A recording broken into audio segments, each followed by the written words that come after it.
have you in any moment in your life felt like this thing is too hard, man? These things are. Did you ever feel that maybe the Undertaker really needs to retire? I think I've tilted, but because I know this is my thing and I love doing this, I love the charts. I've never at even one point, even though I've been at my lowest, thought of or allowed a thought of giving up. I've never done that, and I don't think I can advise someone to ever maybe start even thinking about that. I usually look at the economic calendar to see what we have for this coming week, and I love a red folder news, except so market drop down to a key level. Then market, if it violates this level, then I know the market is really pushing higher or continuing higher. So what I do, have another alert there. Now my second alert. If that happens, now I want to jump in, look for something or look for my criteria of entry. If that happens again, I jump into a trade. Always the first pillar that I usually have is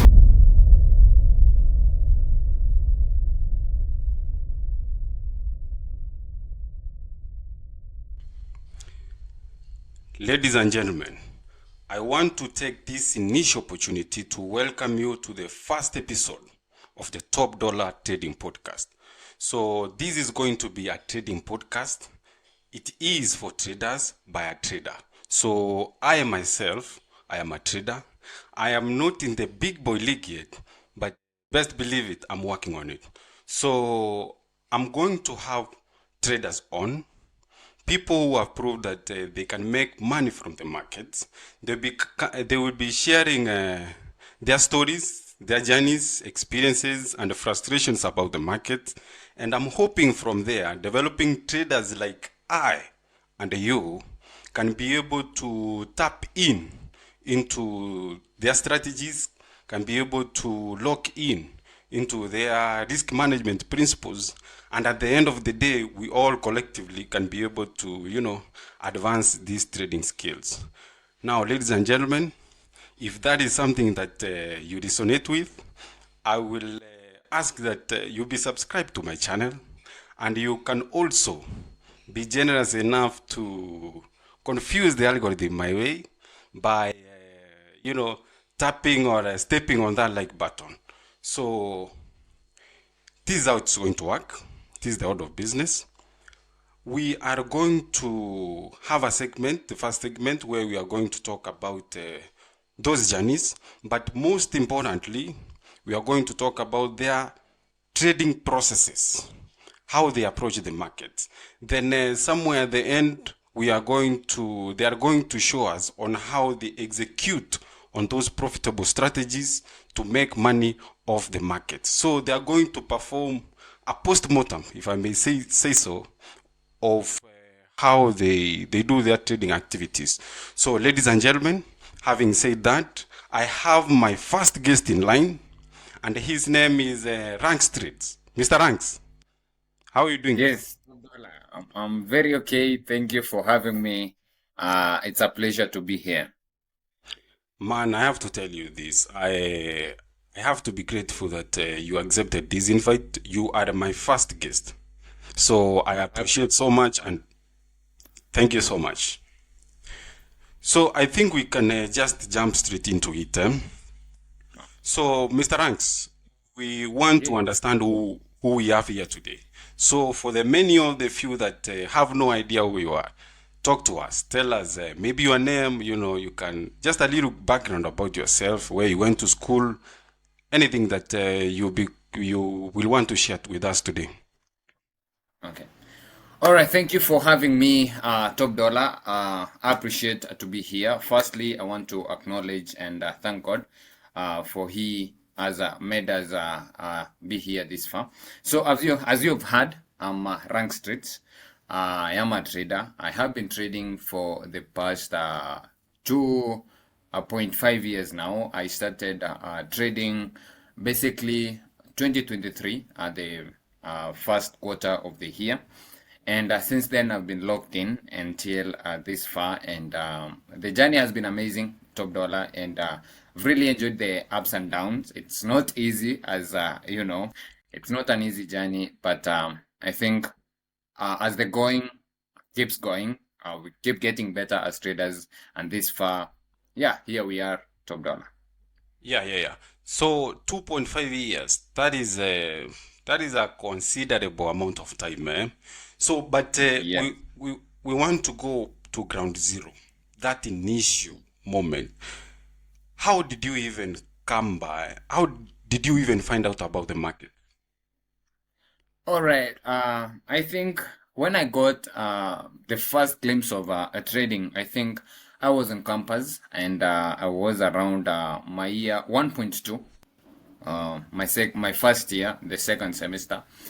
As I think I was getting off class and really, campus life, lunchtime, and Jamie kufinya pale, then you're just going to your hostels. And I saw one of my friends. It was a party, right? He came into that hostel, just was on the bed, and he told his one of his friends, like, bro, can we maybe withdraw some $50? We go get some drinks. Huh? He was a party guy. So upon hearing that, I saw this guy open the phone, and definitely he went to. I didn't know that app by then, but it was MT4. This guy logged into it. I saw some green and red stuff. I was wondering, are you doing there? How can you get money off that app?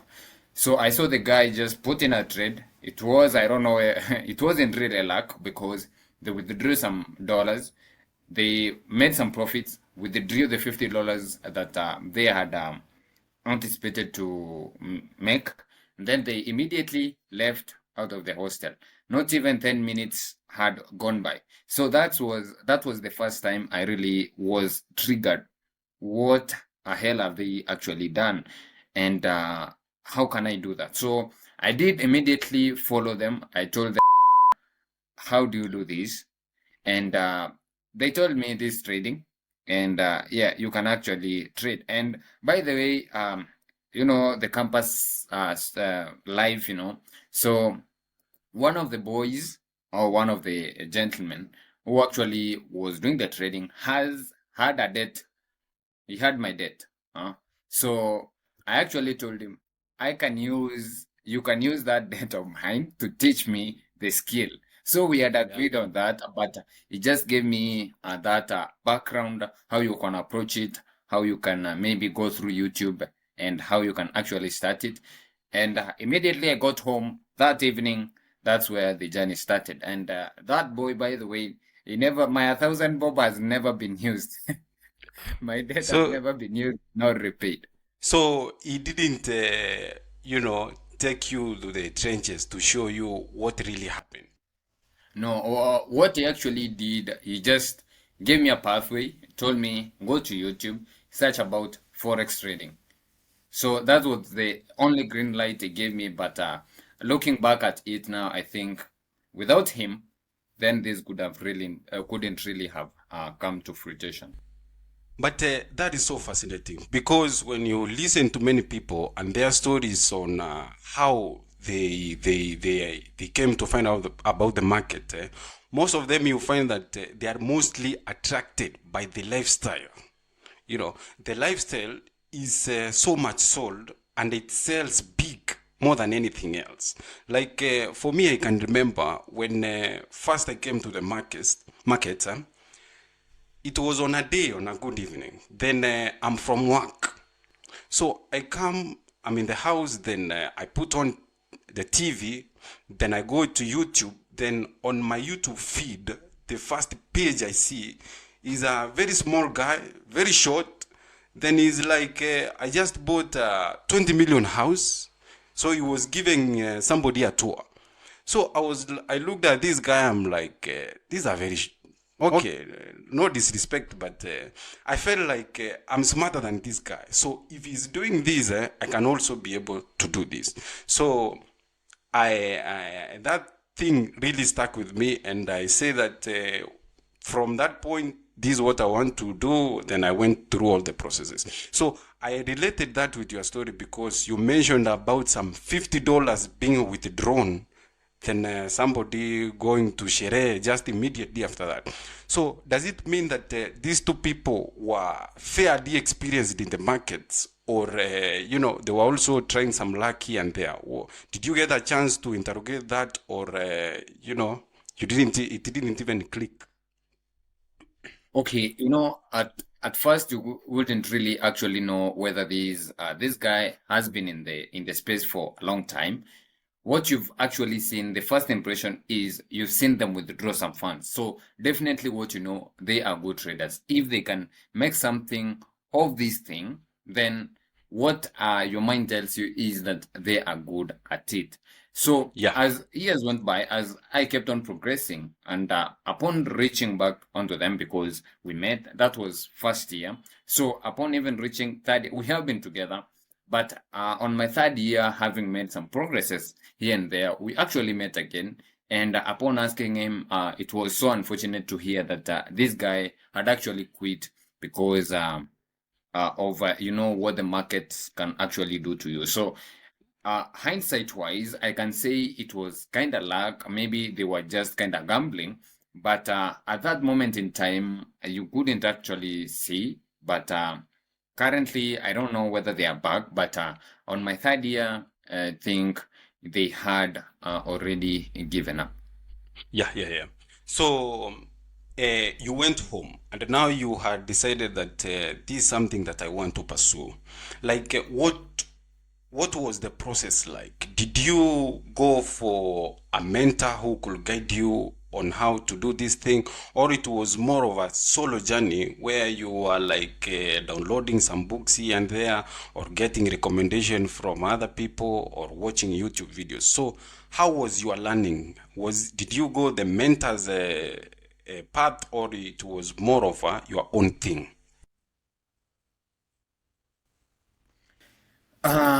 Basically, I can just say it was a solo thing because that evening I actually went to YouTube and searched about Forex trading. What is this Forex trading?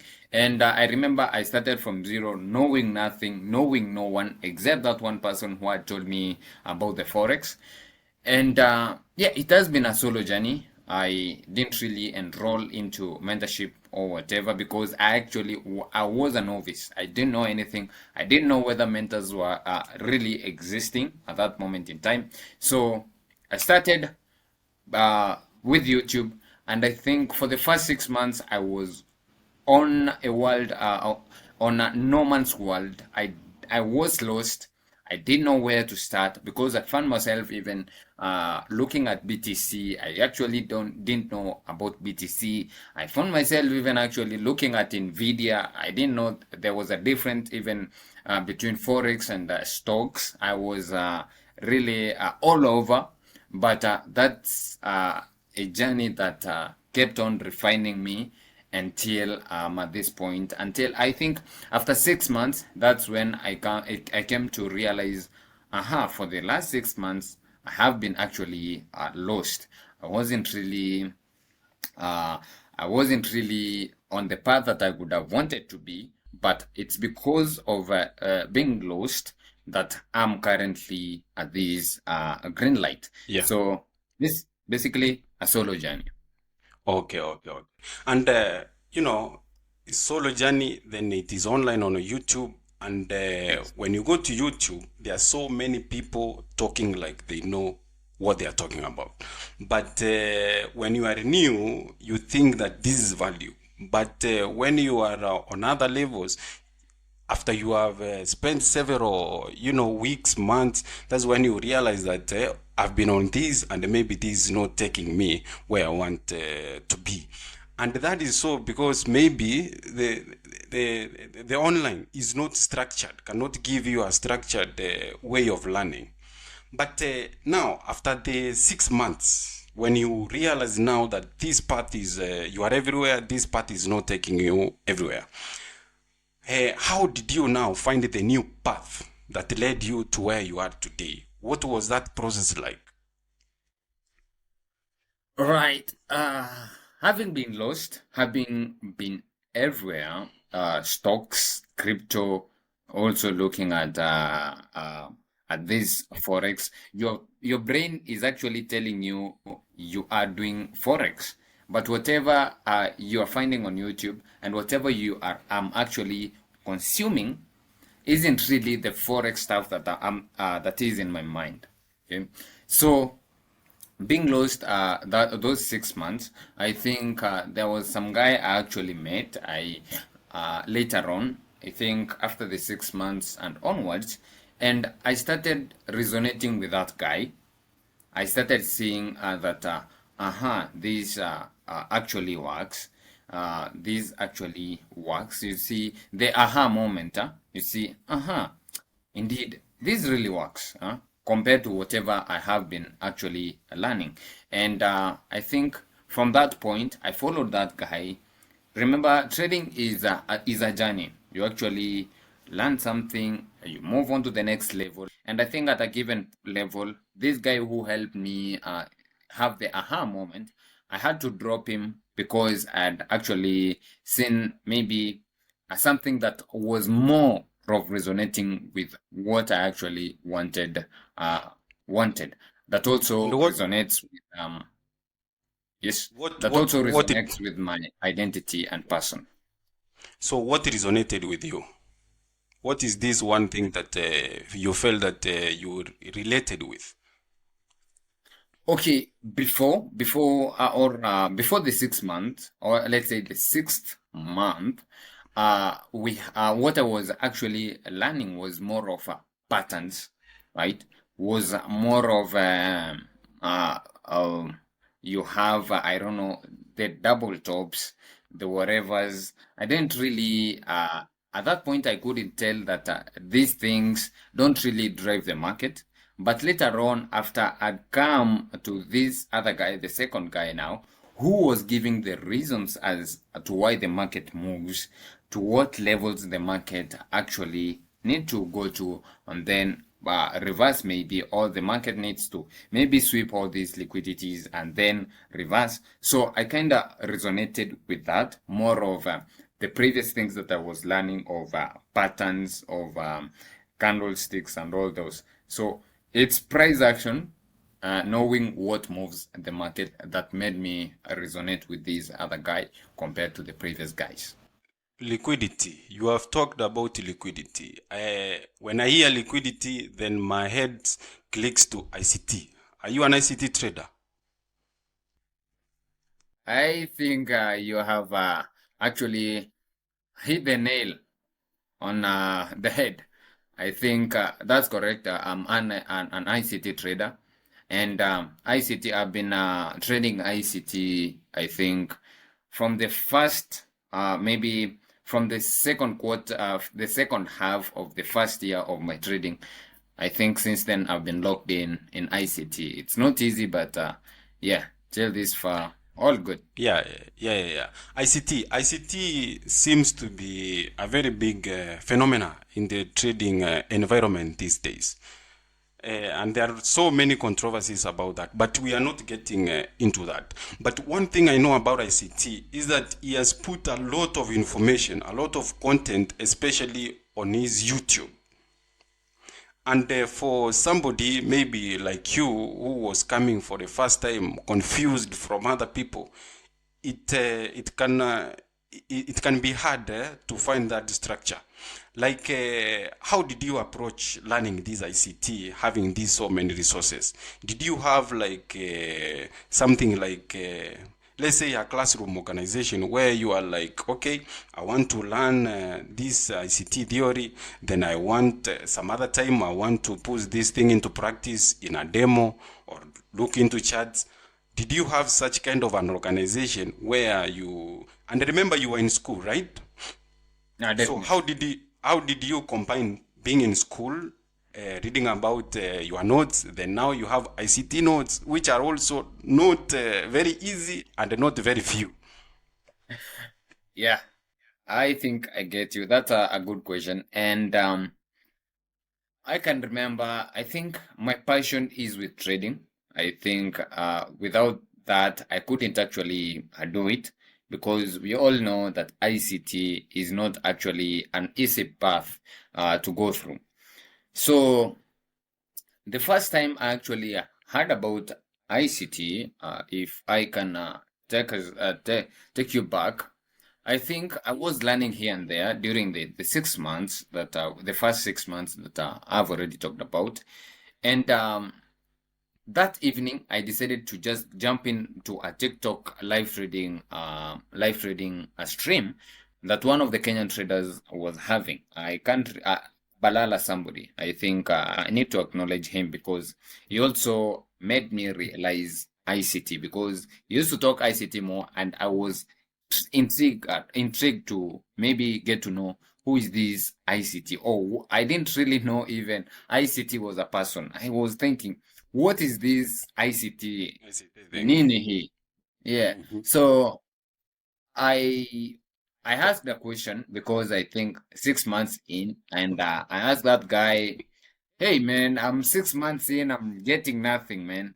He told me, "Bro, you need to lock in until year four. That's when you can start seeing profits." And since it's immediately he told me that I need to go study. I logged off that live stream, then immediately went to YouTube. Remember, I had no even a laptop at that moment. I was using my phone. I jumped into YouTube, typed in ICT, and you see how the whole how many videos whenever you type in the ICT stuff. I went through many videos until I came to find one video done by him, and the first video I got was actually a Twitter Space video.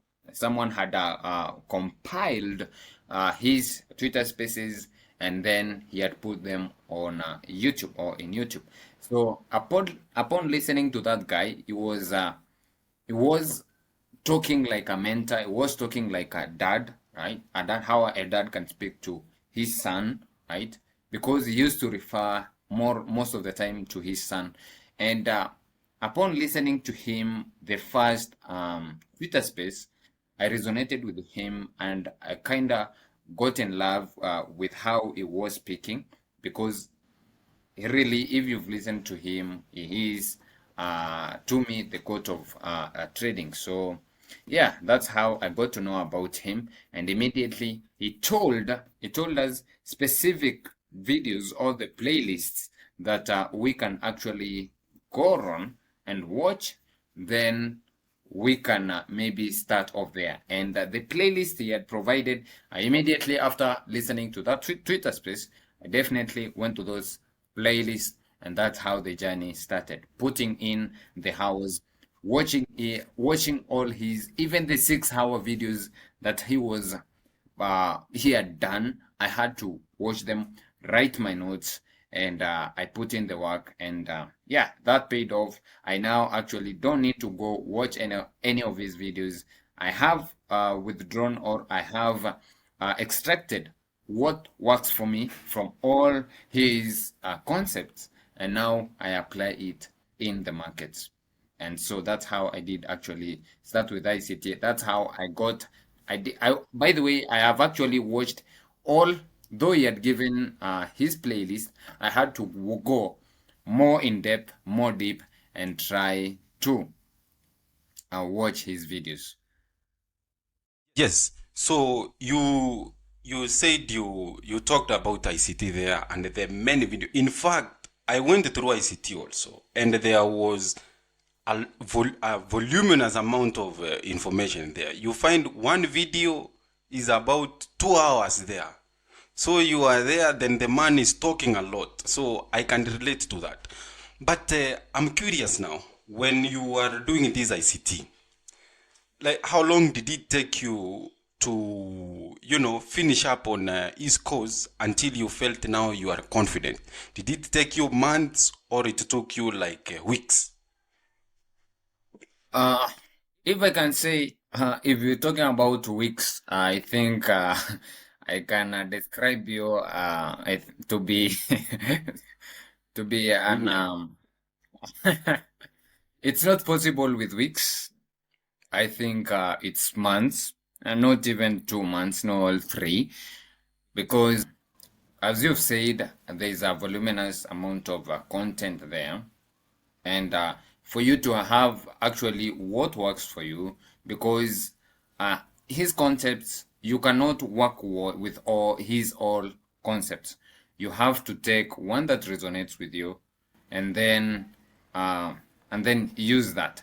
And for you to have whatever that resonates with you, or for you to extract what resonates with you, you need to go through most of his voluminous content, and it needs determination and dedication for you to do that. You sacrifice your time. So it took me, actually, I can say, even a year to actually do that. And remember, the 2.5 years I've told you I have counted that from the level that I actually started seeing the green light, right? I didn't actually count in the 6 months that I was lost. So if we can count in the years, the 6 months that I was lost, it can be actually 3 years, right? So I think the time that it took me to get to actually see and understand what ICT is saying, and also extract what works for me, I think I can say 1.5 years, and even maybe some other months add-ons. Yeah, and I think it is of great importance that you have shared that, because you have talked in terms of years. You have said 2.5 years, then you have like 6 months. I think most traders, especially beginner traders who are coming into Forex, they don't understand the amount of time that it takes them to really pin down this skill. Somebody will come and think like, okay, I saw somebody make money within maybe 2 weeks, I can be able to make money. And more especially, it is what is sold, because there are people selling signals here and there. They will tell you, I'll teach you in 3 days, you'll be able to get this. But I'm curious. I want to know this. Now that you have gone through the learning process, you feel confident that you have now a strategy and you want to apply it. So how did you now approach it? Like some people will go straight buy an account, then blow that account, then go maybe to the paper trading or demo trading. So for you, did you straight buy an account, or you tested this strategy on a demo account, or you back tested it? So how did that process look now into the actual trading into the real markets now? All right. I think it's a thing that when you get to have seen you've known something, you want to rush into now making money with it. So definitely I did it like other traders do. And so I think after getting a few of these concepts, I rushed in to buy a challenge, and at that moment, I've had actually gained knowledge on prop firm accounts, and so I rushed in to buy a prop firm account, and yeah, what usually happened to me, and within few Ilikuramba. hours, kid in Irhamba, within few hours, definitely I was just there under pressure, feeling bad. And then that's when it hit me hard that you are not actually there. Right? Then I need to go back onto step one. I need to take everything step by step. So immediately that account had gone, I went back again, now locking in on learning. I finished the learning phase, and I felt confident. Now I had to move on to the next step, which was paper trading. So I did my demo trading, I think was for 4 months. 4 months, not I think was more than 4 months without actually buying a challenge. And on the demo account, I realized this isn't actually working. Whatever I have isn't actually clicked. So I needed to go back. So I went back again to try to refine my strategy, try to see here and there, how can I tweak my things up?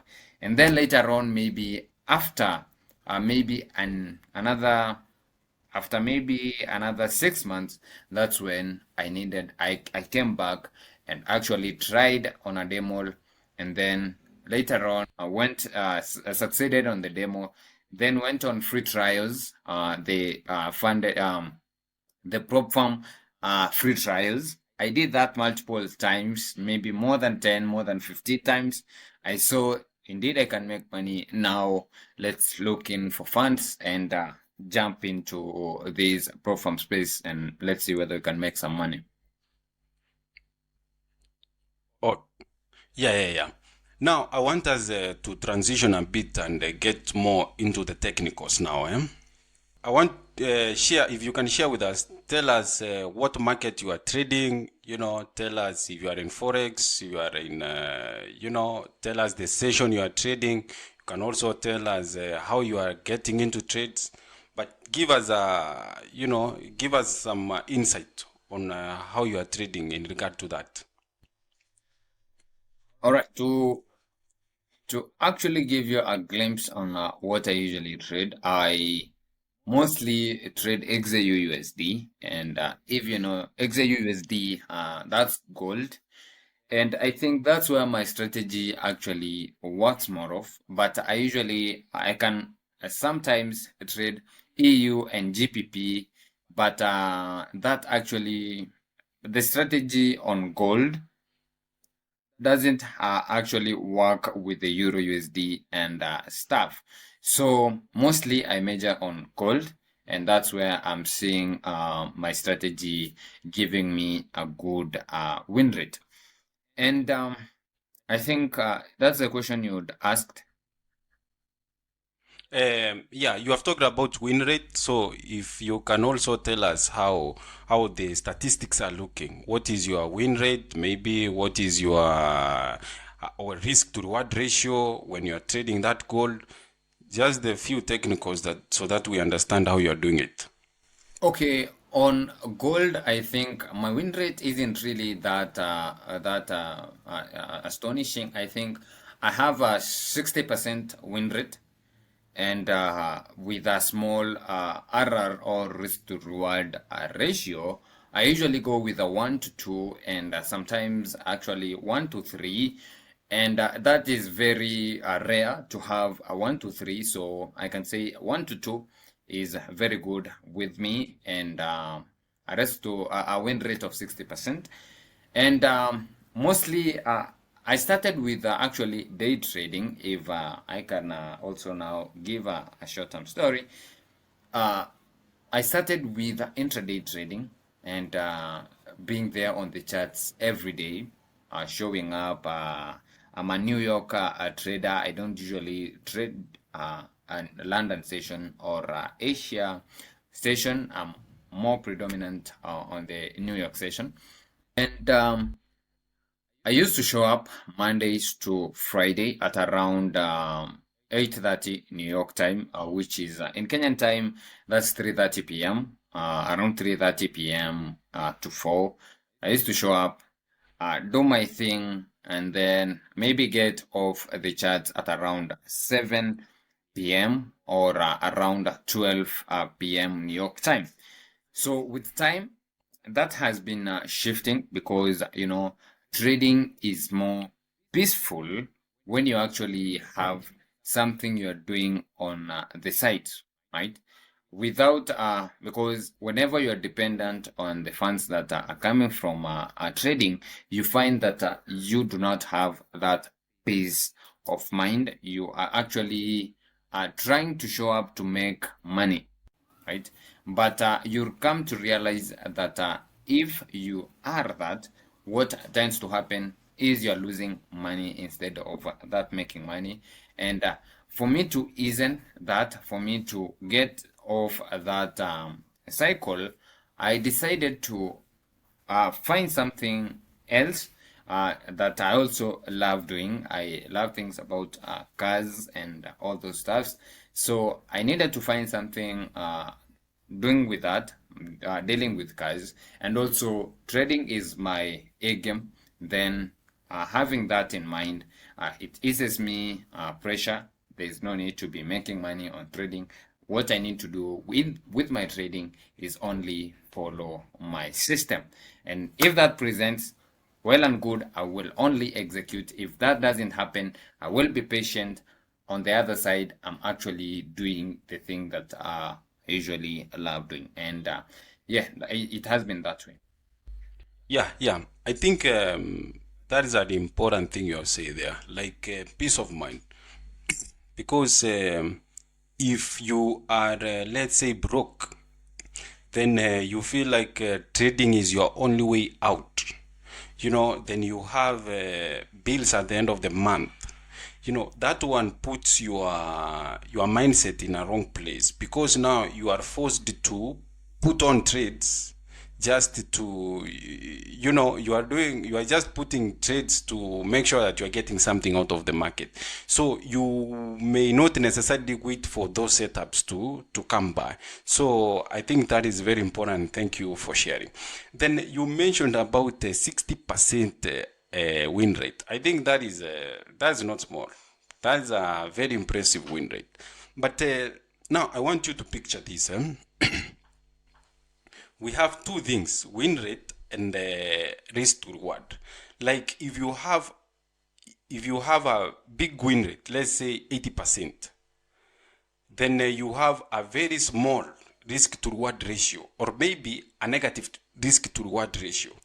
Then you have a very small win rate of, let's say, 30%, but you also have a very big how do I call it, risk to reward ratio, you see, of let's say 1 to 5. Like for you, which one do you think is better between the two? Is it better to have a big win rate and a small RR, or you can have a small win rate and a very massive RR? To me, what does better is I think I rate a small, not really small, average win rate, maybe can be 50%, with a small RR compared to maybe a big RR, but the win rate is usually small. And what usually happens whenever these guys have a big RR is you find that they have a stop loss, a very small stop loss, right? That most of the time is they are taken out, then the market actually rushes to where they wanted the market to go to, or they had anticipated the market to rally to. And so to me, I don't really rate the big RRs, and because they lose more, that's why you find that their strike rates and the win rates are really low. So to me, I prefer a small average win rate, and with a perfect RR, which is a positive RR, 1 to 2 all day, every day. Yeah. So I want now to know, like in terms of infrastructure, how are you actually trading? Are you trading on your phone, or you have, there is this thing associated with Forex traders. You find that Forex trader has like 8 screens and some very serious monitors. Like, do you feel like it is necessary to have those for you to be profitable, or you can as well be on a phone then be making money? But for you, how are you doing it? Are you analyzing and placing trades on a phone, or you have other systems? I think screens don't actually matter. You can have lots of screens, but whatever you are seeing on those screens is not what the market is actually telling you. So, to me, remember I talked prior. I think I started with no laptop, no screens. I did it on my phone. I used to watch videos on my phone. I used to write notes off my phone. So basically, I laid my foundation using my phone, right? And so up until today, yes, I have my laptop nowadays, which can help me, But since I'm used to my phone, then that's what I actually even use right away. I can be just out there looking at the markets. I just place my trades, and yeah, that is it. So basically, for now, I think we can say 60% I love using my phone. I usually use my phone, and 40% my laptop, maybe when I need that wider view or whenever I'm journaling and reflecting on what has been happening or what I did do. Yeah, yeah. So you now when you are trading, then you are placing active trades. Then you are on your phone and you are managing your trades. How are you doing this management? Like, do you place trades, place your targets, and place your stop loss orders, and leave maybe either of them to be triggered, or you will still be in the trade micro managing it, in that you'll be there taking partials, you'll be there maybe adding positions, or trailing those stop losses? How do you manage those active trades?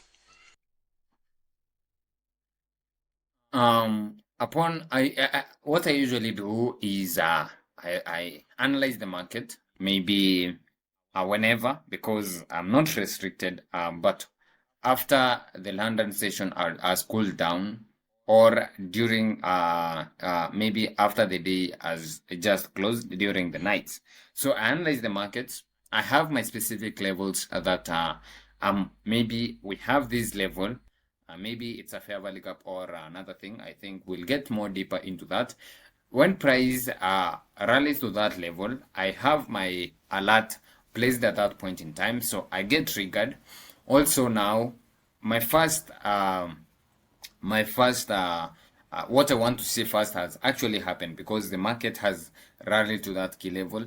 Then I have a given level. If this level is broken through, then I want to continue. Maybe I'm talking about a bullish structure here. So market drop down to a key level. Then market, if it violates this level, then I know the market is really pushing higher or continuing going higher. So what I do, have another alert there. Now my second alert. If that happens, now I want to jump in, look for something, or look for my criteria of entry. If that happens again, I jump into a trade. Always, the first pillar that I usually have is my risk management. Before I even trade, my risk is already predetermined. I know with this trade, I'm risking 1%, 1.5% of my account. In this position, I'm not really confident. I will drop even to 0.7%. That has already been predetermined. And if I see indeed things are playing out, I can just add more. I can even go further on to 2%, because I think everything is presenting itself. Sorry, we have the key level. My criteria is forming. We have even further confirmations. Then I can add up my risk. And once I've said that, I don't want to disturb anything. And what I usually do is no position minus a stop loss. That's my rule, and that can never be violated. If I've just pressed the button, the second thing, before even the TP, I have to set my stop loss to having my risk already, that had already been predetermined in there. And then we set the TP, we close the position and wait until either of them is triggered. Yeah, you have talked about 1% risk, 1.5. So is this risk a fixed risk? Like whenever you go into a trade, if it is today, if it is tomorrow, it is already predetermined that it is 1% risk or 1.5% risk? Or are you the type like you are in the market, then depending on how the market is behaving, if you see that this is an A plus setup, if you find out that this is a high probability setup, you'll go in more heavier? Do you do like a dynamic type of risk, or it is just fixed? If it is on January, it is December, you are going in 1%, or it can vary depending on the condition the market is presenting. Okay. I think that's a good question.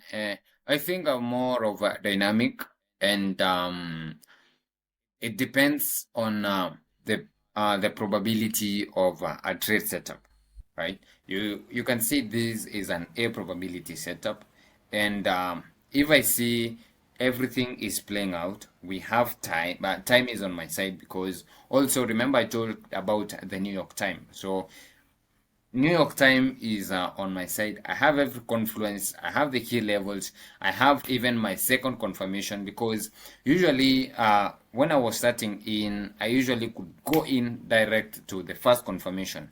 But as I kept on improving. I had to wait for the first confirmation and then second confirmation, even further to the third confirmation. If the third confirmation happens and indeed the market is going higher, then I jump in, I add on a risk, a 0.5 and a 0.5 add. I think I don't usually add more than that.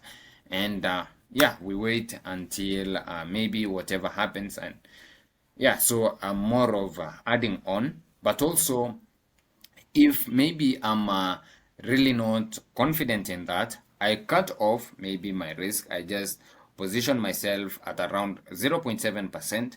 Then if the market continues higher, forming other second, third confirmations, I can take off the risk for the first position, then add on a risk now of maybe a 1% risk, add another position, and then we can get to see what the market gives us. So I can add another position onto an existing position, but after shaving off the first position's risk.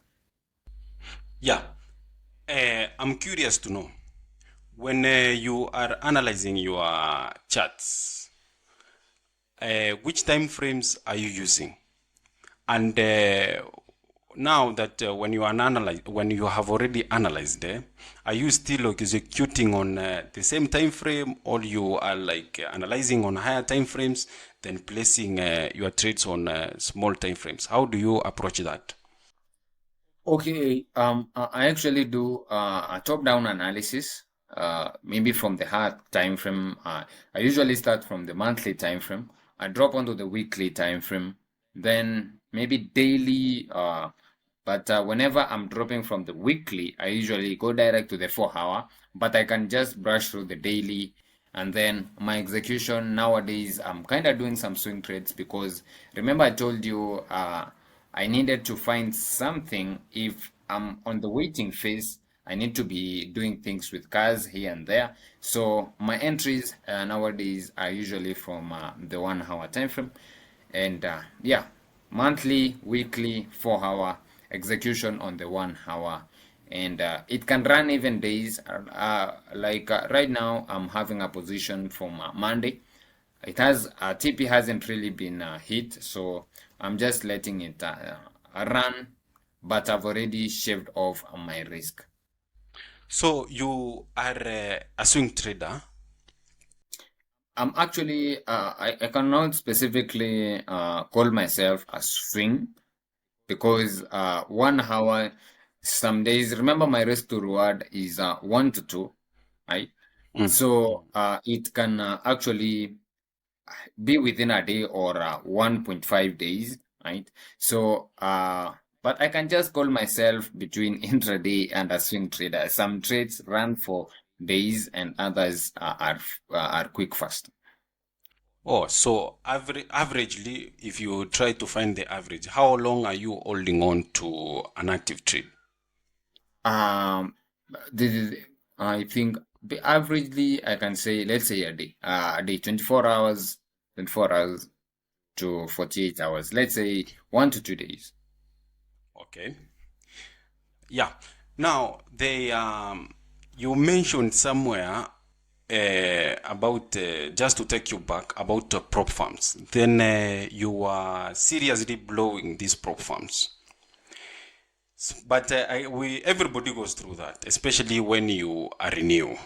Yeah. But Now that you have some experience on the market, like how funded are you, and on which platform are you funded? Currently, I'm funded with three pro firms, and number one, my favorite one, I can say Fivers. Then number two, we have Alpha Capital and Funded Next. I've gone with that. And yeah, I'm funded. Two of them are currently funded, but one I'm on I think my first level, trying to pass my first level, but the rest think they're already funded. Oh, okay. Then you must be well funded, huh? Yeah, Yeah, definitely. yeah. Now, let's maybe talk about fundamentals in terms of more especially on the economic calendar. Like, there are oftenly news events that come on specific days. And how do those news events affect how you are approaching the market? Like, do you shy away from the red folder news, or it is something that you gravitate towards or you anticipate because of maybe the high volume that those news events present? How do you approach how do you treat the economic calendar specifically? Okay. One thing I usually do during my weekend review and also looking forward to see how I'm gonna be trading the coming week. I usually look at the economic calendar to see what do we have for this coming week. And I love red folder news, except a few, which and with red folder news, there comes volatility, right? And as a person who holds position, maybe 2 days, maybe entering on the even 1 hour, sometimes even the 4 hour, I don't usually shy off the red folder news. I just position myself, knowing that, yeah, if I'm right and maybe the news events offers the volatility, then I think I will be on the right path. But I think for day traders, that's where I used to avoid them. I usually love to trade after them. But now with the kind of holding positions, I just don't shy off them. But there are a few that I don't actually have trades until they have passed, and those include CPI, NFP, and some and FOMC. So those I don't do them. But any other red folder news event other than the three, I actually position myself because we love volatility that they come with. Yeah. So NFP CPI. I want to know, like, on now these specific days when we have maybe NFP, like, do you avoid those days? Are you avoiding those days, or you are avoiding those moments when the news is being released? Like after the NFP, will you now hop into the markets, or you are like, it is an NFP day, I'm not touching that? Okay. Not only do I avoid the NFP day, even the days prior, you find that the market isn't actually moving the way smooth as it usually moves. You find that we have a lot of ranges here and there. You find that the market isn't really offering the most. So I usually avoid an example of NFP. The only day I trade during an NFP week, because NFP usually happens the first Friday of every month. The only day I can trade, or the only times I trade before the NFP, is only on Monday and maybe Tuesday before 11 p.m. New York time. So if I don't get anything Monday and also Tuesday, then the rest of the week until Friday at around 9 a.m. or 10 a.m., that's when I'm watching the market. So both, I think, NFP and CPI. CPI usually happens on Wednesday, so that I avoid Monday, Tuesday. I come back at around Wednesday, 9 a.m. New York time. Then we can push on the week from there. That's quite impressive. Now, trading offers a very unique setup in that it doesn't work like other careers. Like if you are in any other field, you have rules that you have to follow. You have to be at work by 8 or 9. You have to do what somebody says. But now with Forex or trading in general, you are like your own boss. But what I came to discover is despite having that freedom, you must have rules that guide how your trading activities are going to, you are going to do your thing. So like for you, what are some of the rules that you have that helps you in, when you are executing the market? Okay, about rules, I think a trader minus rules, that's an abomination. That's a sin, actually. You, you for you to be a trader who makes money, definitely you need rules.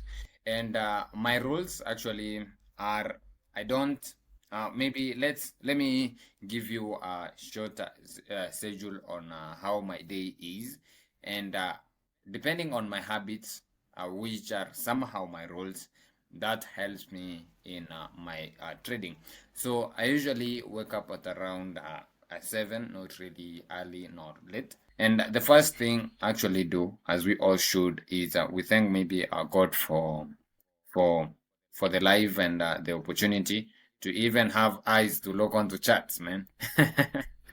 Yeah, I so yeah, yeah. Then the second thing is do my chores. I don't love looking even onto my phone, nor should I open my laptops, nor should I think of even chats, even though I have trades running. I don't do that. And after doing all my chores, maybe have to go through my spiritual work, maybe get to uh, read some verses here and there.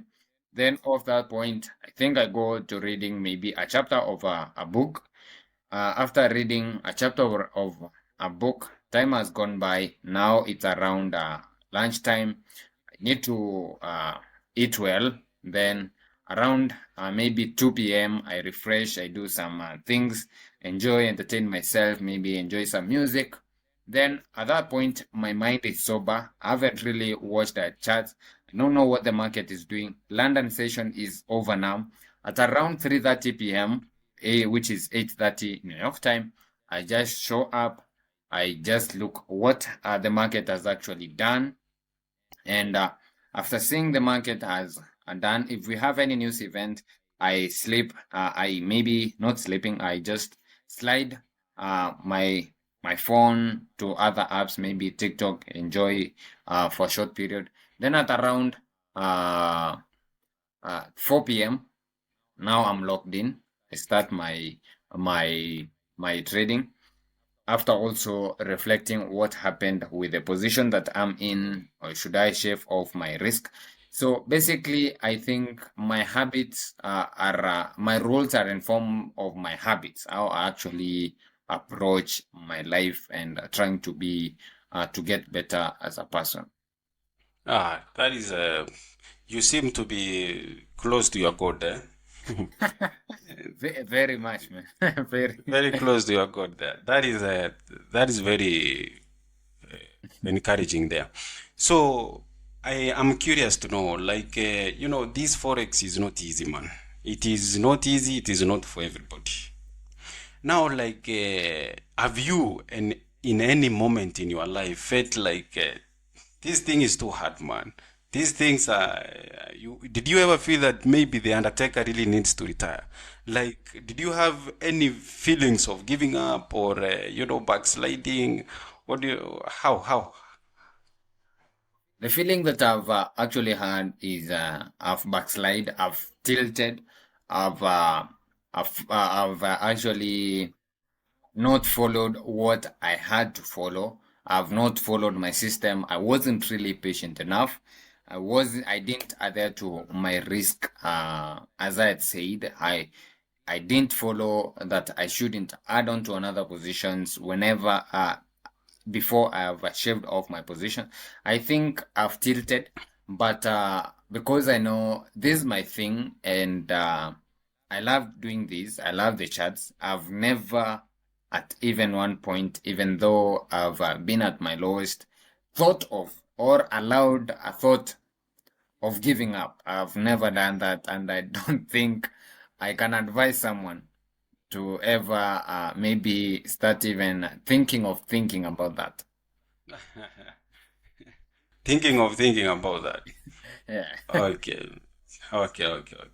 So, like, we are about to finish on this, but I have few questions here and there.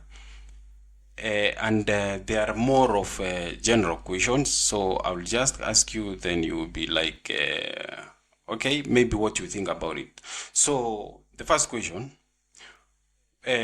what is the one thing that you feel like somebody should have told you before you even got into trading? What I think, one thing I think someone could have told me before I got into trading. Yeah. This shit ain't it's not a quick rich scheme as I thought it was. I thought it was to be a 6 month thing, maybe then I'm rich, but it wasn't actually one. Yeah. So I also want to know, like, what is the one trading resource that you can point someone who wants to start out right now? I think a book by Mark Douglas, Mhm. Trading in the Zone. I think that's a very good resource. And also reading books, I think that's actually helpful because it shapes our mindset. Yeah. Trading the Zone. It is one of the legendary works in the psychology part of trading there. Exactly. So, Mr. Ranks, it has been a good run. I appreciate so much that you are on. You have shared great value. But Pleasure. like, if you feel like there's something that you want to tell people out here, I don't want to close on you. Do you have anything that you feel that can be of value to somebody out here? It is your moment now. If I can actually uh, uh, advise I don't know, I'm young, I don't know, my younger self is don't rush, not rushing into things, and not really having high expectations, and also trying to set. I don't love setting goals at a given period. I should be having this or I should be somewhere, because what usually happens with myself is that if I don't actually have attained what I wanted to attain at that given point that I had already told myself, I feel frustrated. I feel to be have failed. I feel as a failure. So I don't usually love to setting goals. What I know I need to do is put in the work.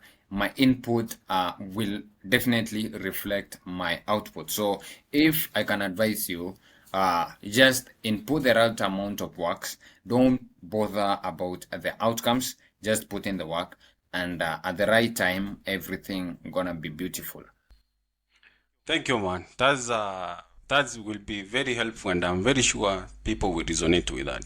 So, ladies and gentlemen, thank you for being with us. That's the end of it. But to check out the part B, Ranks is going to show us on how he approaches the market. So you can also check out that episode on part B of this video. So, ladies and gentlemen, until next time, peace. Be safe. There you man.